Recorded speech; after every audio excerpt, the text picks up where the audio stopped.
हमारी चर्या, हमारी संस्कृति हमको निखरने की देशना देती है। वो कहती है कि तुम्हारा तप व्यर्थ नहीं जाएगा, साधना न व्यर्थ कभी जाती, चल कर ही मंजिल मिल पाती। हमारी संस्कृति कहती है कि इस जन्म में की गई साधना भी व्यर्थ नहीं जाएगी, और इस जन्म अगर सिद्धि नहीं मिली, लक्ष्य नहीं मिला, तो अगले जन्म आप जहां से छोड़े हो वहीं से आपकी यात्रा शुरू हो जाएगी। इसलिए जन्मों जन्मों के तप की पूंजी हमारे साथ होती है, जन्मों जन्मों के पुण्यों की पूंजी हमारे साथ चलती है, और उसी पूंजी के वशीभूत, जिसमें कि हमारा जन्म लेने का चुनाव हमारे हाथ में नहीं है। पत्नी चुनने में हजार लड़कियां देखते हो, डेटिंग पे जाते हो, दुनिया भर के लोगों की जिंदगियां खंगालते हो, वहां तो आपकी चॉइस है, लेकिन माँ पिता को चुनने में तो जीव की कोई चॉइस नहीं। क्या माँ पिता को चुनने में भी हमारी चॉइस है? नहीं, हमारे पुण्य प्रताप हमें उस जगह पर जन्म दे देते हैं जहां से हमारी साधना की यात्रा आगे बढ़े। और ये हमारा प्रारब्ध, इसको हम प्रारब्ध बोलते हैं, संचित।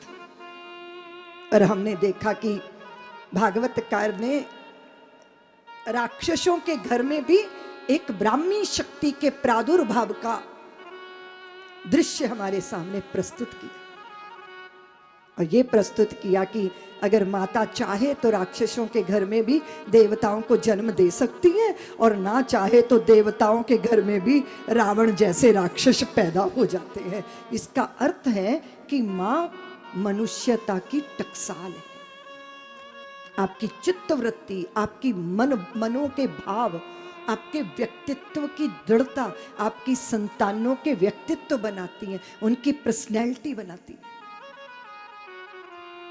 और जो स्त्री जरा सी बात पर स्वयं के भाग्य को कोसने लग जाती है, पूरी ससुराल वालों को कोसती है, प्रारब्ध को ब्रह्मा जी तक को कोस डालती है, तो उसकी संतानों में धीरज नाम की कभी चीज आ नहीं सकती।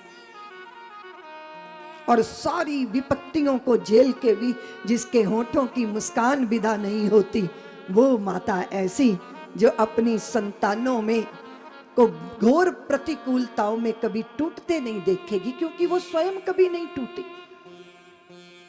मुझे बहुत बार लोग कहते हैं, दीदी माँ तुम्हें कहाँ से प्रेरणा मिली? तो मुझे मेरी माता याद आती है।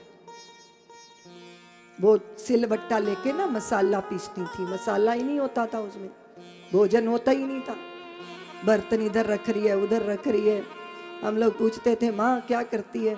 तो माँ कहती थी नाटक करती हूँ, भोजन बनाने का नाटक करती हूँ। इसलिए करती हूँ कि पड़ोसी कहीं तुम लोगों पे दया करने ना आ जाए, वो कहेंगे कला तेरे बच्चे भूखे हैं, लो हम भोजन लाके खिला देंगे। तो मैं नहीं चाहती कि तुम किसी के सामने हाथ फैलाओ, क्योंकि मुझे पता है कि तुम 40 दिन भूखे रहे तो भी मरोगे नहीं, पर जिस दिन किसी के आगे हाथ पसार दिया जीते जी मर जाओगे, क्योंकि तुम्हारा स्वाभिमान मर जाएगा, तुम्हारा गौरव मर जाएगा, तुम्हारा जमीर मर जाएगा। तुम्हारे पैर में फटे जूते क्यों ना हो, तुम परमात्मा की कायनात के सम्राट हो। दरिद्र वो होता है जिसके दिल में दरिद्रता होती है, अमीर वो अमीर क्या जिसका दिल फकीर ना हो, और फकीर वो फकीर क्या जिसका दिल अमीर ना हो। और ये अमीरी फकीरी संग संग चलती है तब जीवन धन्य होते हैं। सम्राट बनने के लिए किसी रियासत की जरूरत नहीं होती, जीवन के साम्राज्य के हम सम्राट हो जाते हैं।